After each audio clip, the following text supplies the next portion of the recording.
Hey everyone, in my Minecraft world I recently got an elytra and something I really need to do is get mending on it before I use it too much. So I figured the best way to do that would be to read some Reddit stories while I set up my villager trading hall. Alright, let's go ahead and find a village and get into the first story. This first one was highlighted on r/amITheDevil and is from r/legaladvice. Its title is University Expulsion Due to Cheating. The TLDR is, I cheated on 2 exams during my last semester of university by obtaining professor's login information and seeing the exams before they were given. What a start! I wonder why you're going to get expulsed. Professor gave me an F in the course but passed the information along to higher-ups, who subsequently expelled me. I will be appealing my case, and I have a few more days to send in an appeal letter. After I send in my appeal, I am entitled, based on code of conduct, to a hearing in front of the dean. I have contacted an attorney who is looking at everything. I want to know what the best course of action is to make my chances as strong as possible in getting my sanctions lessened, located in the United States. The course I cheated in was not a major course. I completed all of my major courses by merit, and this is my first cheating offense. I have never been accused of misconduct or wrongdoing in my 4 years at this university. First and foremost, I have reached out to an attorney who has recommended me a few things, but I wanted to come here as well for any and all advice. Throwaway account for obvious reasons. Backstory. This is when the story actually gets interesting. Sometime in February, I planted a camera behind the keyboard in a classroom where my professor lectured. Once she typed in her login information, I was able to view the video and obtain her login information to use to my own personal benefit. On dozens of occasions, I logged on using the professor's logon information on school computers and labs, and have viewed exams, passed labs, and even changed my own grade in the course. The first exam, around late March, I had seen the answer key prior to taking the exam, and naturally, I got 100% on the exam. No suspicion was raised by the professor. I continued to review answer keys prior to the next exam, which was taken in late April. My exams were identical to the answer keys. I had noticed that the professor changed her password after the second exam when I went to log in again, so I put the camera back in the same place as the first time. However, this time, at some point during the video, it shows her looking directly at the camera, implying that she could indeed see it. In the beginning of May, about a week after the second exam, my professor came up to me after class and asked for me to come with her to the department's chair office. When I sat down, the department chair told me that there was strong suspicion of me cheating on exams 1 and 2 and asked if there was anything I wanted to tell them. I said I admit I cheated on them. That was all I said. I did not admit how I cheated on them. Afterwards, he asked me how I cheated, to which I did not respond. They had me sign a form essentially stating that I admitted to cheating and that they were going to pass along the information to the Academic Affairs Committee for further investigation and potentially further sanctions on top of an F in the course. About a week later, a police officer from the university came to my apartment and asked me to come with him. He drove me to the campus police station where I was then questioned about illegal computer usage. About an hour later, at the Academic Affairs office, I was informed verbally that I was going to be expelled from the university, and a day later, I received a letter reiterating the fact that I was going to be expelled. The letter says I will not get a degree, cannot participate in graduation, and cannot be readmitted to the university now or in the future. I reached out to an attorney yesterday and will be meeting with him tomorrow. The steps I am taking for this. The university allows students to appeal the decision within 5 days of receiving the letter, which I am doing. Essentially, the appeal that I've written states that I admit my actions were egregious and that I felt so much pressure to pass the course and felt awful when I cheated, even before I got caught. I said that I wanted to fess up but didn't know how, and that when I was confronted, I did not try to justify my actions at all, hide them, or lie.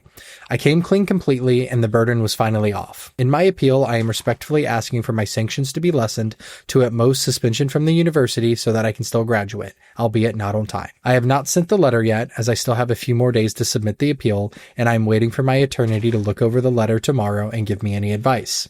The reason I got an attorney is so that I could either A, heavily grovel, as an attorney cannot be present during the hearing, the attorney can at least help me before I go in.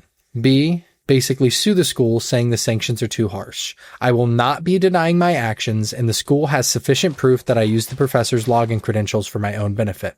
I have to come clean and just hope that the school shows mercy. If the appeal does not go well, I will resort to plan B, which is getting the attorney directly involved. Any advice on what I should say during the hearing or anything else I should do? This is a older story, and it's quite interesting because OP is completely in the wrong. A, don't cheat, especially don't cheat at universities. I don't know how it is at other universities around the world, but in the US, it's a very large violation of most universities' policies, especially since this guy is trying to double down and saying expulsion and suspension is too harsh. I guarantee you when he was admitted to college, he signed a document stating that he understood the academic honesty policy, which means you won't cheat, plagiarize, or any of that. So I really don't think he has any legs to stand on in this case, and there's no updates, so I'd be very interested to find out where this happened or where this went. But moral of the story is, don't cheat on exams, especially in a way that is actually illegal. Stealing someone's login information and then using it to look at state and or privately sponsored exams is illegal, believe it or not. This next story is a little bit sweeter. It's I, 27 female, am in love with my roommate, 28 male. Last summer, I moved in with two randoms in a small town with terrible housing. One guy, one girl. When I found the place online, I was nervous about living with a guy because I thought it might be awkward. What if I wanted to bring someone home? What if he hears me in the bathroom? What if he's messy and a pig? Etc., etc. I then toured the place and met both of them and decided the place was too nice and too cheap to pass up. The girl was really sweet and we got along really well, and he came off as the nerdy type, so I thought I wouldn't be into him and we could coexist. I was wrong. The girl turned into a nightmare roommate. Super messy, very loud, and inconsiderate. Fighting her boyfriend, slamming doors, and yelling in the middle of the night, and even blasting the TV at all hours. She also has two cats and the other roommate, let's call him Tim, and I ended up feeding them 70% of the time because she'll be over at her boyfriend's or with her friends. Tim and I started off as friends as we were always friendly and positive, but after one particularly bad fight with the boyfriend, Tim and I started to talk about how much we don't like the other roommate. Realizing we were on the same page, we talked for hours and laughed for hours about stupid crap she did, and we made little inside jokes and even a bingo board for the crap she pulls. Over time, we started talking more and more, and I honestly think I'm in love with him. He's my best friend. I trust him and feel so safe and comfortable around him. He's funny and kind, smart and artistic, and he's just a really well-rounded person. When he plays guitar at night, I literally melt. I have to go into another room or it'll be so obvious how in love I am with him. I've told him all about my life and he's told me all about his. I really care about him, and from what I can tell, he at least seems to like me as a friend as well. Here's the thing. We talked about our past relationships and he told me about this one relationship he had where he hooked up with a roommate and she turned out to be super manipulative and narcissistic. And he didn't use those words lightly. Things ended badly with her while they still lived together, so he's pretty scared from that. He's also gone on a date semi-recently, which makes me think he's not interested in me. But I also dated someone for 3 months in the fall, but the whole time I was dating the other guy, I was just thinking about him instead. It's made it hard for me to want to see other people, and I haven't seen anyone else since. Friends have made comments about us hanging out a lot. We cook for each other, watch movies together, we even have whole conversations in just a glance. I know this type of connection is rare. His brother came to town 2 weekends ago, and the three of us went to a concert together and played Mario Kart after. And while Tim and I were jokingly trash talking, his brother said, "Seems like there's tension here," and then it got real quiet. My question is, do I confess feelings or not? If yes, when? We only have 3 months left on the lease. Considering our other crazy roommate and his bad past experiences, I think maybe not, but is that letting the moment pass? It's getting to the point where it's hard to be around him and hide it. Also, my parents' house is sitting empty 20 minutes away, so I could offer to move back there to give him space either way. Honestly, I might do that anyway because of how bad the other roommate is. The other factor is I might move 3 hours away after our lease is up. He knows this as well. I just need your help. Do I confess at the end of the lease? Now? How do I go about it? I don't want to make him feel uncomfortable here since he's only lived in crappy situations and we already have our crappy other roommate. But now that I think about it, I don't want to walk away from this having said nothing. It's too special of a connection to do nothing. I know that I can't live with him again, but I also know I'll miss him when I move out. What would you do if you were me? This seems like, in the best way possible, like one of those low budget Hallmark movies you watch like over the holidays. And I love those. They're cheesy, they're sappy, and there's just a bajillion of them. So there's always ones to watch. I'd say with this post literally only being 4 days old, I think OP should do it. And there's no update about it. They're both fairly young and they're both very obviously in love with each other. So I feel like, well, I say they're very obviously in love with each other. She's very head over heels for this guy. And I can't imagine that it's not. They talk all night. They play guitar together. I mean, it's just this little cute little love story that they'll probably go back in time and talk about. I think they should confess. And if you're in a situation like this, I think being open and honest about how you feel is the best thing you can do, because no one wants to regret saying nothing for the rest of their life. This next one is right back into r/am I the devil, but this one is kind of a more funnier story. It's also involving cheating in university. I caused people to drop out of university due to a lie I told. I started university in September 2019, and by March 2020, everyone had to return home due to COVID-19 restrictions. This meant that all exams, which would have otherwise been in person, were moved to online and made open book. Our course, like many, had a Facebook group chat that was used for support, reminders, and sending memes. I don't know if I would say like many in that case, that a Facebook group is cool though. When it came to exam season, essay questions were released at 9 o'clock, and we had about 3 hours from when we first opened the exam to submit our final answers. Our university had a strict plagiarism policy, and that specifically outlined students should not discuss the content of the examinations while they were going on. Despite this, the students were sharing the exam questions in the group, which meant that some were able to plan and write their essays before their time had even started. One student raised this as a concern in the group chat during one of the exams, and a few other students taunted her for being a stickler to the rules. Without much thought, I went to our university's anonymous confession page on Facebook. This was not affiliated with the university, and submitted a confession saying that I had reported the whole group chat for cheating during an exam and that it was academic misconduct, meaning that they would probably not pass that year. I had not actually reported anything. I ended up going to sleep shortly after this. I woke up the next morning to over 500 messages in the group chat of people absolutely losing their mind. Over the next few days, the people who had actually been sharing the exam questions actually contacted the university out of concern to defend their actions. Little did they know that the university was actually completely unaware and that they ended up incriminating themselves. The university sent out an email about this a few weeks later, and I'm aware of a handful of people that dropped out of university. I feel extremely bad for the panic my words caused and that it's actually stemmed from deceit. It's even worse that people ended up dropping out. I think all the comments are kind of in agreement with this too. This is really funny because OP did nothing wrong. OP confessed on an anonymous Facebook group and caused people to admit cheating to the university and then dropped out because of it. It sounds like to me they might not have been fit to be in university to begin with. I'm sure everyone has stretched the truth a little bit on their assignments in university, but this is kind of just really funny. OP shouldn't feel guilty for this, and this is just a fun story. Like, I caused a bunch of people to confess that they cheated, and then they dropped out because of it, because they felt bad. Well, believe it or not, that's what happens when you cheat. This next story is from r/am I the asshole, and it's am I the asshole for not wanting my soon-to-be brother-in-law at my wedding? Hi everybody, I, 26 female, am about to get married to my wonderful fiance, 28 male. He and I have been together for 5 years, and our wedding is set to take place this spring. For some backstory, when I was 18, I was on one date with a guy who was 18 too. We went out to dinner and I thought we had a really great time and I really liked him. After our date, I texted him telling him I had a great time and that I would love to meet him again. He just responded with telling me thanks and that he enjoyed our date and did not find a connection with me and did not want to see me anymore as he felt it would not be fair to me. I really liked this guy and I was heartbroken, but I moved on. 3 years later, I met my now husband. When I met him, I had no idea who he was. We hit it off and clicked instantly and fell hard for each other. It was not until 6 months later when I was at dinner with his family and his brother was there that I realized that his brother was the guy I went on a date with. I explained this to my husband and he was fine with it. I also messaged his brother telling him I did not know they were related in any way, but that I really liked his brother and would like if he did not let our past together disturb my relationship. He responded by telling me that we're all good. However, he has continually flirted with me. When we meet him for dinner, he always flirts, saying stuff like my dress looks nice and that I look great, or telling me that a specific thing on the menu looks like something I would like.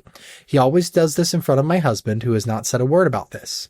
He also tries to make me jealous all the time. Like when we are all out with his family, he sometimes brings a girl with him if they have been dating for some time, and he will always kiss her on the cheek, talk with her all the time, and flirt with her.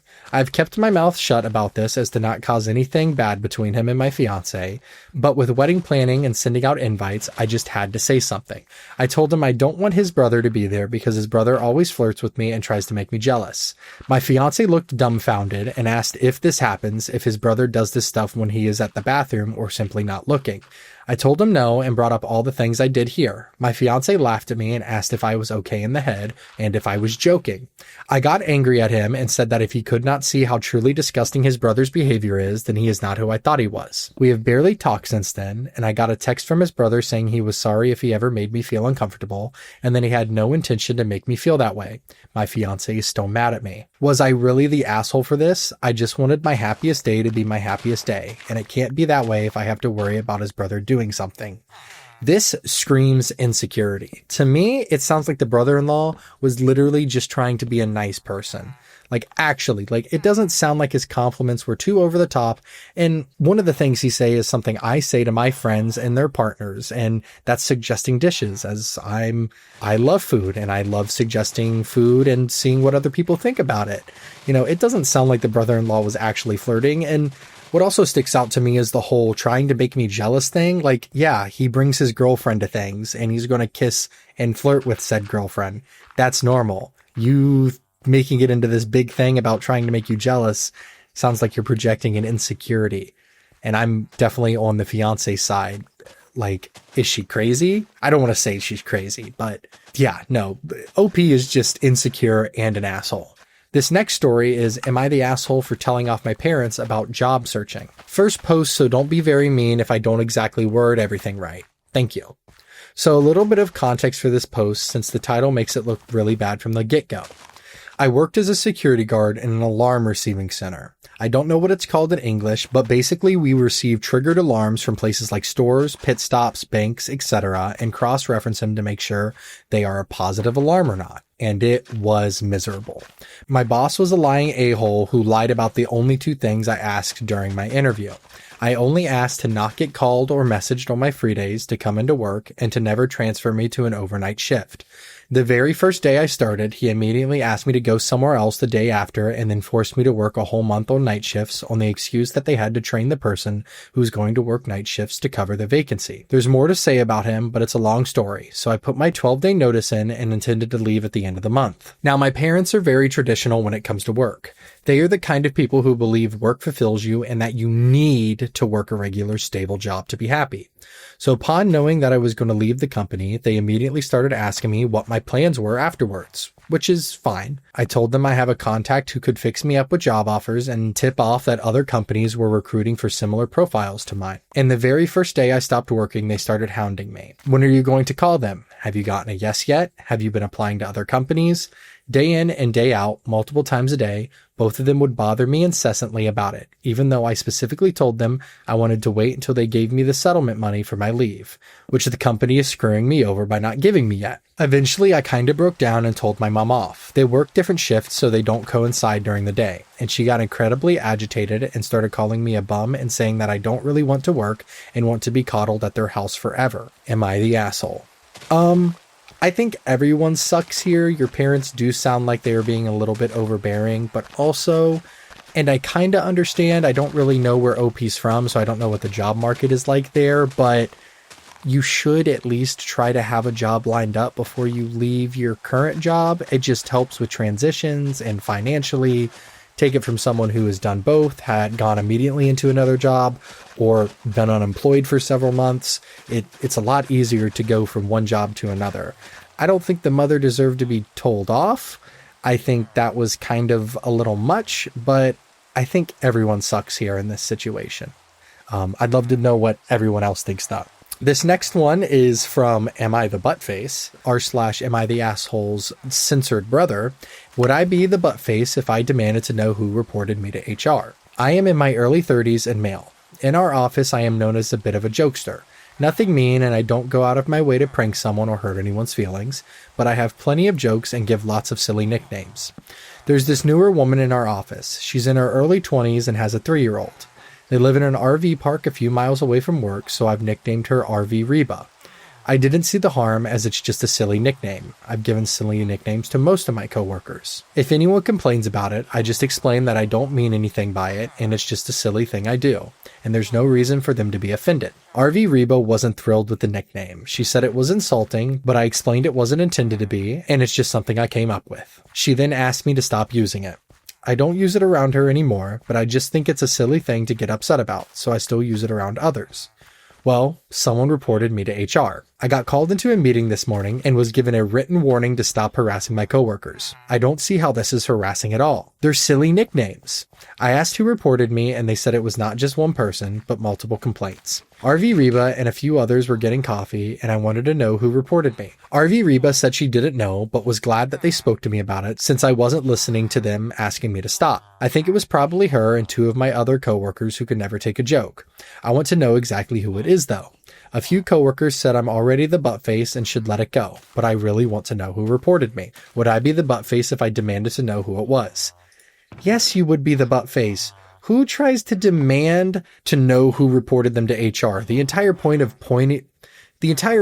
reporting someone to HR is to remain anonymous and highlight harassment that's going on. These aren't silly little nicknames. Sure, they might be silly little nicknames to you, but by no means are they silly little nicknames to RV Reba. Who calls people that? That's so demeaning and mean. Oh, they just can't take a joke. You can't handle being reported to HR.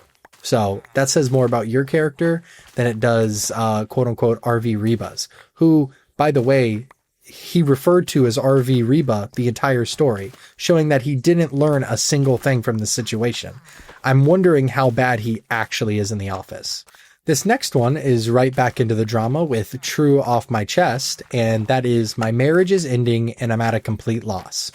I don't even know where to start with this one, but I need an outlet, so here I am.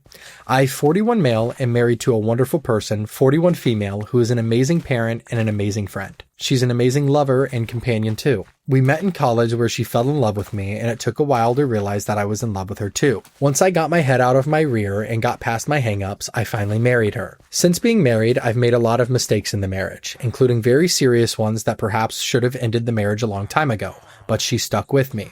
This includes cheating on her early on, not being there for her when she got bad postpartum depression, and not being there for her enough when she had a miscarriage, and 1,000 other little things. I would do my best to tell her I loved her, but my actions spoke louder than my words. As a counterpoint, about 3 years ago, I had a bout of serious mental illness, hospitalizations, electroconvulsive therapy, and meds that made me drool and get lost on walks, the whole 9 yards. And she was there for me. She even got a job so that our family could stay on its feet while I was out of work. She could have left at any point, but she kept our family together. Through most of this, we had been going through marriage counseling. I found a marriage counselor and he sucked, but she still went with me. She found a great marriage counselor and we've been going for the past few months, but about a week and a half ago, she ran out of steam in our relationship. She said that she didn't think I ever loved her and that I loved her like fleas love a dog. She's completely empty and has nothing else to give. She doesn't want a divorce because she doesn't want to hurt our kids, but she made it clear if we weren't there for them, we would be done. I don't blame her for this. I messed up royally. I've basically messed up the relationship in every way you can conceivably do short of physically and emotionally abusing her. What's even worse is that I don't know how to fix it. I have no credibility. I hate that my best friend is hurting so badly, but I can't fix it because I'm the problem. I can't just turn on the gas and win her back with a grand gesture because there needs to be systematic change. Or rather, there needed to be systematic change. She deserves better. I'm in therapy for myself, I have been for many years, and I'm working with my therapist to find that systematic change. But I don't know if I can salvage the relationship. I want to, and I hope I'm not too late to make the changes I need for my best friend. Anyway, thanks for reading, and if you do have someone in your life that you love, make sure they know it. At least he ended on a good message, because wowee, is this guy terrible. And I don't even think he realizes not being there for someone and being neglectful during their mental health and cheating is an emotional abuse. So he technically has emotionally abused this poor woman. Honestly, I feel bad for her that she was dragged along this loveless relationship for so long, but I'm glad that she's finally standing up to this guy who doesn't deserve her. This next one is, am I the asshole for kicking my stepson out for coming home late? Me, 40 male, and my wife, 39 female, got married a month ago. I have a daughter, 16 female. She has a son, 16 male. Also, my wife's ex died in a sad accident in 2015. We met online when she was living in another city not far away. We started visiting each other and eventually got married. She moved into my house with her son soon after. Her son is an amateur photographer and graphic designer. He has worked for a couple small magazines and micro-influencers. I don't know much, but he makes money from that. He's never taken any money from me, and I've never seen him take anything from my wife either. At first, he was good with me and my daughter. We only argued twice, but the second time, I somehow ended up kicking him out of the house. I can't tell you the first argument because it's over 3,000 characters. It's just that my daughter said something about the troubled guy he hangs out with. I warned him. He didn't argue, but he was very irritated. After that day, he continued to be nice to me and my daughter, but it was still very fake. Last week, he had a photo shooting job and came home late. I told him that my house has an in and out rule and he shouldn't be so late. He calmly told me that he didn't come home because he was working. I told him I understand, but there are rules in this house. He said, your house, your rules, but I don't think I can follow them when I'm working. I'm sorry. That made me mad, and I said maybe I need to think about some things. He responded, like what? Call me dumb for being provoked by a kid, but I got really pissed off and said, like kicking you out. His mom tried to calm him down, but it didn't work. He said, think about it. I'm waiting. I don't want to tell the whole conversation, but in the finale, I told him, then get out of my house. He asked my wife if she had anything to say about this, and when she said, let's sit down and talk in peace, he went to his room and locked the door. 2 hours later, he packed up all his things, called a taxi, and left the house. When I asked him to stop, he said, think twice before you speak. My wife cried and begged, but he didn't listen to her either. The next day in the evening, he called my wife. He was back in his home city staying with a friend for a while and then was renting a house. He's a minor. I don't know how he's going to rent a house, but he's already not supposed to get on a plane or a bus by himself. I don't really know how he got back there. OP then calls the kid a word I am not going to repeat and says he's like one of those annoying kids in sitcoms. My wife had previously told me that he was very stubborn, just like his father, but I didn't expect this much. Things have been going downhill with my wife, and I don't know what to do. Am I the asshole? Before I give my opinion, OP did make an edit saying, I have to say, I didn't really mean to kick him out. I didn't think he was just going to get up and leave. I also wanted to have a nice conversation, but he escalated the argument so quickly. I think this is definitely a situation of an unreliable narrator because it seems like there is a lot more going on in the background because it's really, really weird that this suddenly went from one argument that he didn't want to talk about to a huge argument about to kicking the 16-year-old out. I think this guy is the asshole and he's 16. 16-year-olds have hot tempers sometime. He was home late for a valid reason, which was work. He was making money. And then you threatened to kick him out because he couldn't come home because he was working.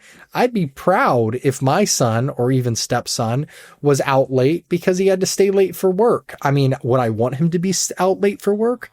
No. But threatening to kick him out over that, it's a total power trip and you're the asshole. This next one is a little short, but it's, am I the asshole for refusing to write a poem about my wife? I think the answer is yes, but I digress. I, 33 male, write poems for fun. I don't publish them or share them with anyone. I just have a little black notebook full of poems that I write in the morning with my coffee, which I then leave in my desk drawer. It's a sort of mindfulness practice I do instead of reading the news on my phone. Anyway, my wife, 30 female, got curious the other day and went through my little black notebook without my permission. She skimmed through the maybe 100 poems, and then she got angry with me because none of the poems are about her. She told me that she expected at least one of the poems to be about her, and then went off on this tangent about how she doesn't know if I love her if I didn't write a poem about her, but I wrote a poem about our cat and the tree in our front yard, etc. I tried to tell her it wasn't anything like that, and so she demanded that I write a love poem about her. I told her I wasn't going to write a love poem about her unless I feel inspired. I would just be pumping something out of sense of obligation, and it wouldn't be a real love poem. Anyway, she's been real sulky and quiet for a few days, and I guess I'm starting to feel guilty. Maybe I should just sit down and crap out some poem comparing her to a rose, but it just feels dishonest. Am I being too pretentious, or am I the asshole for refusing to write a love poem for my wife? I think this one is plain and clear that you're the asshole. If you have been married to this woman and you haven't felt inspired to write a love poem about her, what is going on? But I will backtrack that. I will say I think everyone is kind of crappy here because she is demanding that he write a poem. I would say if it was maybe a lifetime of poems, or if she knew he was a poet beforehand, that she could be upset and ask why there isn't a poem about it, but she snooped into his poetry notebook and then demanded a love poem. Is he an asshole for not wanting to write her one? Yes, and it's kind of gross that he basically said she doesn't inspire him. But she's also crappy because she snooped. Her hurt is valid, but she shouldn't have violated OP's privacy in that way, and this basically is just blown into a bigger problem than I think it ever would have been in any other situation. Not sure if that's a bad take or a good take, but I think he would have been an asshole if he shared the poetry, but she's the asshole because she snooped and read the poetry without his permission. It was basically a diary. And switching gears to some lighter stories, we have r/Today I Effed Up. The first story being, today I effed up by eating too much garlic bread, which sounds very relatable. My brain is a monstrosity, truly a Frankenstein of nature. So I cooked this gigantic loaf of garlic bread for dinner tonight, both halves of the loaf. I'd figured I'd give the other side to my roommate, right? Then after careful consideration, I realized that just eating garlic bread for dinner is not a normal thing to do, and he would probably think I was weird as well. So as one does, I ate both halves of the garlic bread before he ever saw it to make sure my crime would go unnoticed. Now my stomach is killing me, and I haven't left my chair in 45 minutes. It should be noted that for some reason I ate in the kitchen. I basically wolfed it down before he had the opportunity to come out. Regretting my choices currently. This story is just really funny and really relatable because I have that sort of anxiety where I worry about people judging me for what I eat. I don't know if it's the craziest thing in the world to be worried about, and it's kind of funny. Like, eating a loaf of garlic bread for dinner is very, by definition, not normal, but also garlic bread is so good, and I can't blame the guy for worrying about someone else judging him, so he ate both halves. Like, that's a win-win other than the stomach ache. This next one is continuing with the lightheartedness, and that's today I effed up by thinking I was muted during a work meeting. This happened today, and I'm still recovering. I work from home and have a routine Zoom meeting with about 20 coworkers, including my manager and 2 higher-ups. Nothing intense, just status updates. I joined, said hello, and immediately muted myself. Or so I thought. About 10 minutes in, the meeting got painfully boring. My brain fully checked out. I started scrolling my phone, and then when my cat jumped on the desk, I instinctively said in my normal speaking voice, "Bro, please, you already ate, stop acting like you're starving." And then without a beat, I added, "You're so dramatic, you'd never survive in the wild." The meeting then took a brief pause. Then someone said my name. I looked up at Zoom and saw the horror. I was not muted. The green box was glowing proudly around my face. The manager was trying not to laugh, and one coworker had turned their camera off entirely. Another said, "Honestly, that was the most personality we've had all meeting." I apologized and said something about talking to my notes and muted myself for real this time. 5 minutes later, my manager messaged me, "Please tell your cat we appreciate his contribution." So yeah, today I effed up by holding a full motivational speech for my cat in front of my entire department. This is really funny. This is something I would have done if I work from home. I don't work from home, but I have a cat and a dog, and I'm constantly baby talking and or making fun of my dog and cat. So this is something I could totally imagine happening for me, and I guarantee you this has happened to bunches, and I mean bunches of people. Reading this next one makes me think that this OP and the previous OP from the garlic bread story should collaborate. And it's today I effed up by getting too high and making an unmanageable amount of spaghetti. I don't use weed a lot or very often, but when I do, I usually take a 2.5 edible. I cut 5s in half because my tolerance is super low. That gets me pleasantly high without feeling dumbed down. Well, I had a stressed day at work today and wanted to unwind. When I got home, I went into my stash and grabbed a package of edibles, a brand one new I had gotten at the dispensary the other day.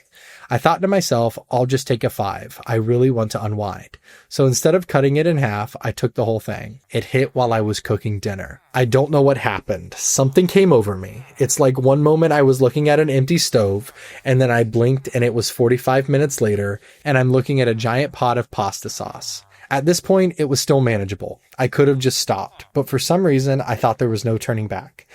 So I made 2.5 packages of spaghetti to go with the sauce.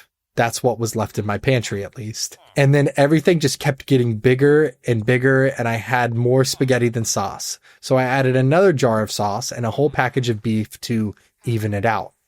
At this point, I'm very stressed. Something doesn't feel right, and I usually feel more with it when I'm stoned.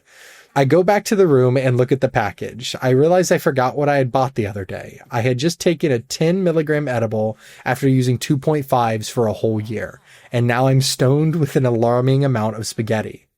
Also, for context, I live with my partner in a tiny apartment. It's just 2 people here, and we both get lunch taken care of at work, so our grocery/meal prepping needs are low, and I just cleaned out our pantry of sauce and pasta.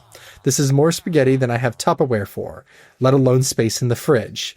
It's only 8 o'clock on a Friday. A friend was going to pick me up and hang out in like an hour, but I think I'm going to cancel because I'm so stressed about the spaghetti, and I'm so unbelievably stoned that I can barely function.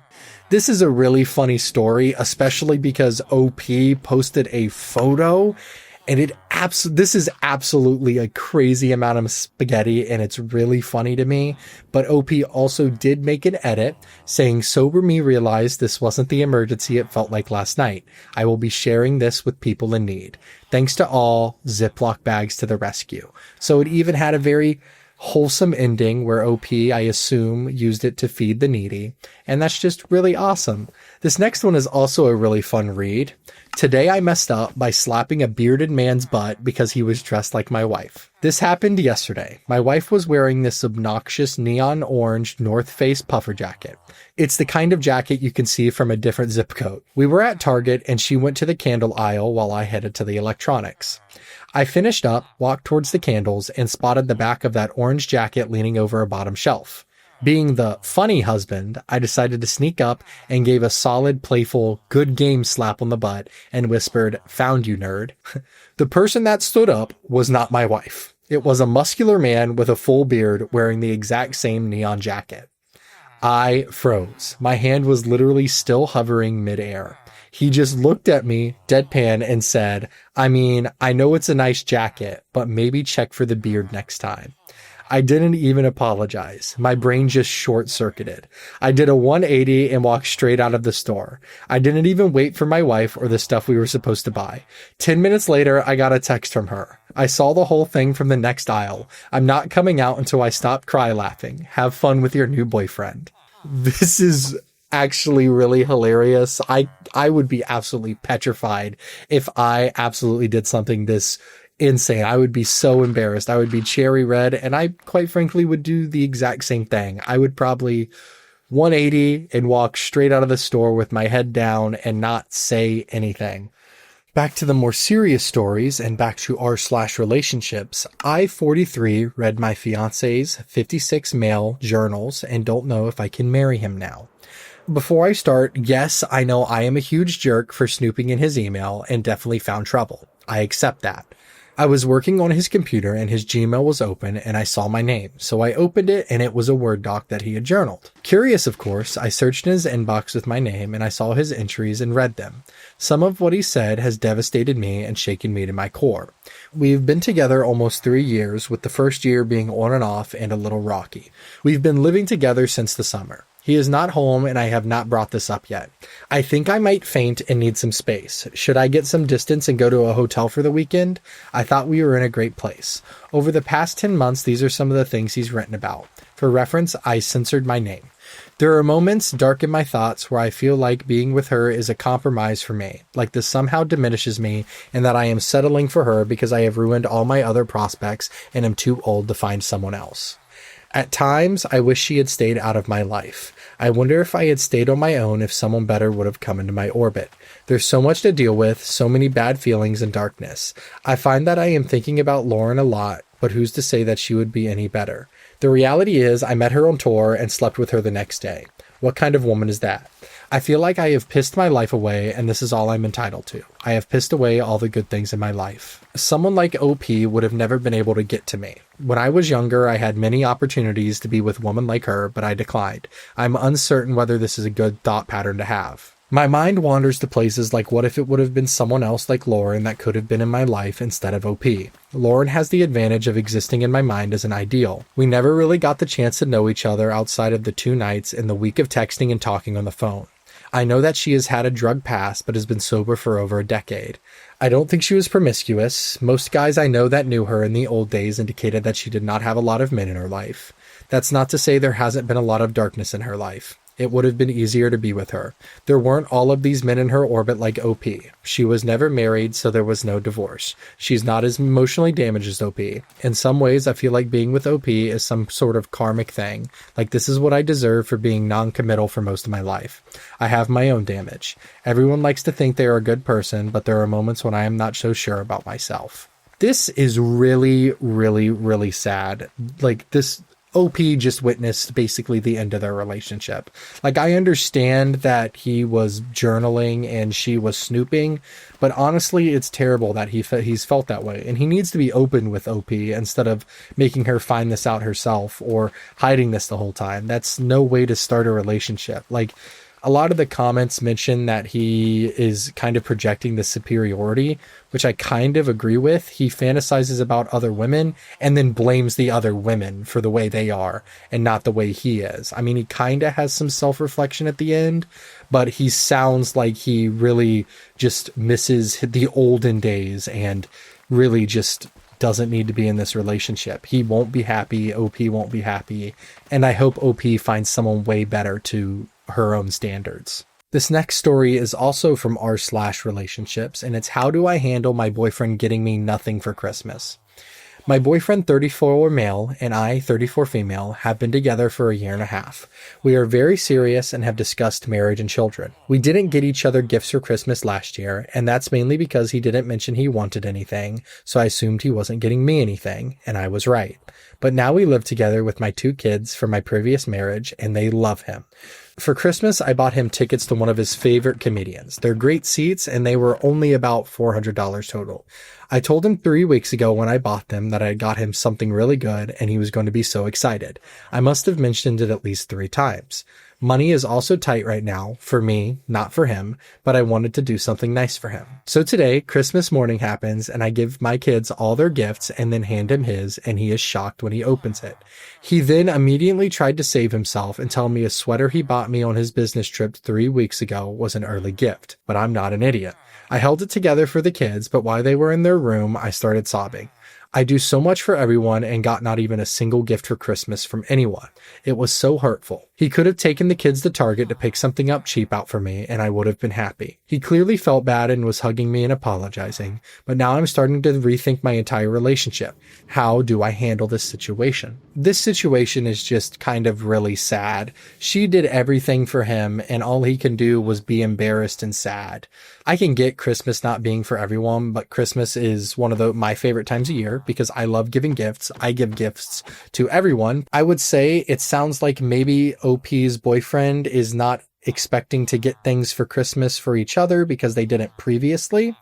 And this is something that might need to be discussed in their relationship. I noticed OP in the comments posted that he got her really nice things for her birthday and Valentine's Day.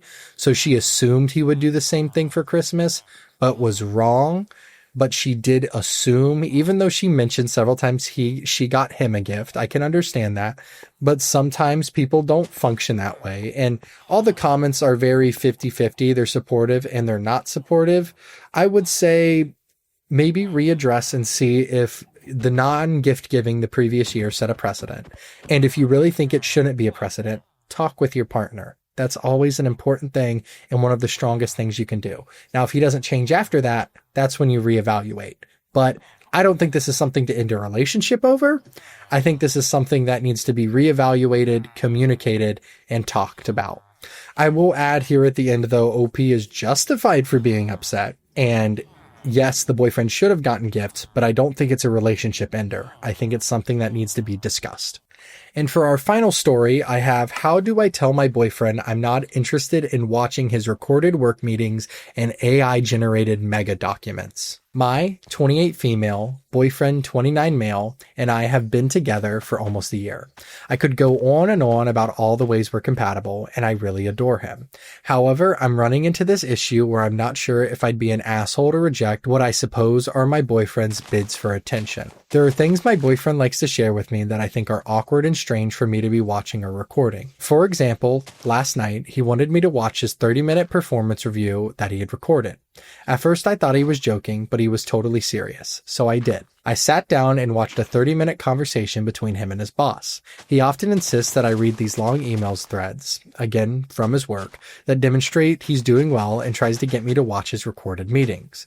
He also writes up these insanely long documents using ChatGPT to work out plans for how to fix society and the world for the better. At first, I actually read them, but now I just skim and pull out high points I can mention so that he will think I read it. This is awful, I know, but the couple of times I've told him I'm too tired / busy, etc. to read or watch what he's given or sent me, he's reacted not well. He asks if I even care about him and gets really pouty and rude. When I try to backtrack and agree to read / watch whatever it is, he tells me that it's too late because I've already shown how I really feel. This is really frustrating, and I try to tell him to find a solution that addresses the problem and doesn't attack either of us personally, but he won't have it. A part of me wonders that if I really did love or care about him, I wouldn't feel exhausted and awkward after watching and reading what he gives me. I think the reason this feels off-putting / strange to me is that it feels more like a little kid asking their mom to look over and approve their school project than it does a partner wanting to share something that they're proud of. It's also upsetting because I'm a writer, and he's always too busy to read the writing I want to share with him. I've even written erotica about us and poems I'd like him to read, and he says he'll get to reading it, but never does. What I'm here to ask is, how can I either A, gently let my boyfriend down, or B, have a productive conversation where we agree to respect and appreciate the things that both of us would like to share? I want to fix the communication around this, and I don't even know where to start. We don't otherwise have major snags in communication. I'm totally willing to accept that my desire to reject these things from my boyfriend makes me an asshole, by the way. I just never dealt with something like this in a relationship. This is a really interesting story, I feel like. I think the thing that bothers me the most about this is he uses ChatGPT to write these long documents about saving the world, but won't even take the time to read his partner's writings, but then gets upset when OP won't read the stuff he presents. It sounds like this weird mental spiral, and it sounds like to me there might be some underlying I want attention or didn't receive attention or I need praise. I definitely don't understand the making OP watch a work meeting. I would say there's some kind of obsession here about work and wanting praise. There sounds like there's some underlying problems. Even if they can communicate this, there might be other issues that arise. It sounds like there could be, like I said, it sounds like there could be issues. I'm not a therapist. I'm not a counselor. But this is really odd to me because, quite frankly, the moment I get home, work is the last thing on my mind, and it is the last thing my partner wants to hear about, unless it's me talking about that my day was bad or my day was good, and vice versa. With that being said, I think OP is on a good and right track wanting to communicate this, but I fear there might be some other issues really hidden deep down in there. As I was doing my editing for this video, I actually noticed one of the stories, specifically the one I called a Hallmark story between the 27-year-old female and her roommate, 28 male, with the nightmare roommate and the hidden feelings she has. I noticed it had an update. The update is, welp, told him, went poorly. I was planning on waiting a little longer to tell him, but then last night he saw a playlist of mine, titled with one of our inside jokes, with 4 songs in it. 2 being love songs, the first one being Love is a Verb by John Mayer, and the other one being 2 songs he showed me. He asked me what it was about and noted one of the songs. I freaked out and went silent for the rest of the night. He kept trying to talk to me, but I got all weird. I figured with the title and the songs, he had put it together. I had been caught. This morning I had a ride lined up to the airport, but he kept being so nice to me and offering to give me a ride. I declined my other ride and took him up on his, figuring he knew what was up and wanted to talk about it. He kept saying he was very ready and very excited for this drive, which was just a bad joke, I guess. When we pulled up to the airport, I blurted out that the playlist was about him. He was like, oh, it was clear he hadn't put it all together and we weren't on the same wavelength. Basically, all he said is he wasn't interested. Not too much else. I got out of the car, and that was that. Before I took off, he sent me a text reiterating that he's not interested. Not just because we're a roommate, because he just wouldn't be interested anyway. Oof. He just wanted to make that clear. He said he likes me as a roomie and hopes I have a good trip. I told him thanks for the charity and sorry if it makes it awkward around the apartment. And that's that. I don't regret telling him. Now I can move on and not think about him 24/7. And if I want to move, I don't have to think about what if. I'm worried about what it'll be like when I get back from the trip, but I guess my parents' house is always open and I can use that. And at least I have some days away from him where I'm distracted and around friends. Anyway, thanks for giving me the courage to say something and giving me this freedom right now. I guess I misread the situation, but the payoff would have been worth it. I appreciate hearing all of your stories and thank you for all your kind comments. Man, I was really rooting for OP in this one. I was really hoping that, they would both have the same feelings, but sometimes you can't always have the happy ending, and that's okay. I hope OP is able to move on to bigger and better things. All right, I think we've got everything done. I think this setup is pretty decent. I'm not sure this is where I'll permanently keep the villagers, but hey, at least we have mending books. Thanks for listening, everyone, and I'll see you in the next video.